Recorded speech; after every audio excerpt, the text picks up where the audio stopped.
আসসালামু আলাইকুম। কি দেখতেছেন, কি ভাবতেছেন? জি, এটাই বাস্তব।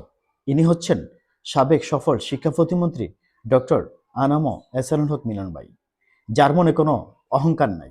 তিনি বর্তমান বিএনপির কেন্দ্রীয় নেতা। ভাই কোথায় বসে খাবারটা খাচ্ছে সেটা কি দেখছেন? আমার ঘরের সামনে দিল্লিতে বসে খাবারটা খাচ্ছে। ভাইকে বলেছি, ভাইয়া ঘরে চলে ডাইনিং টেবিলে বসে খান বা সোফা সিটে বসে খান, পাকা আছে পাকার তলে বসেন। ভাই বলছে যে না, আমার কোথাও লাগবে না, তুমি আমাকে এখানে খাবার দাও, কারণ আমার এখানে খাবারটা খেতে ভালো লাগবে। আর এই আয়োজনটা করেছিল আমার ভাতিজা শাহ ইমরান। সম্পূর্ণ ওর অর্থায়নে এই আয়োজনটা করা হয়েছিল। আমরা স্টেজ করেছিলাম। ভাইকে বলেছি, ভাই স্টেজে আসবেন না? ভাই বলছে না, স্টেজে সবাইকে খাবার দাও, আমাকে তুমি তোমার ঘরের সামনে খাবারটা দাও। এই কচুয়ার মাটি মিলন ভাইকে কেন ভালোবাসবে না বলেন? কারণ ওনার মনে কোনো অহংকার নাই, কোনো হিংসা নাই। আপনি কি এটা পারবেন? এটা জানেন? একজন এমপি, একজন মন্ত্রী এভাবে কি খাবারটা খাবে? ঘরের সামনে বসে খাবারটা খাবে?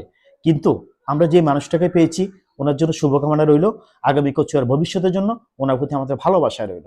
ভাই যে একজন উদার মনের মানুষ, এই ভিডিওতে আমি তুলে ধরলাম। এই ভিডিওটা হচ্ছে তার প্রমাণ। কারণ একজন মিলন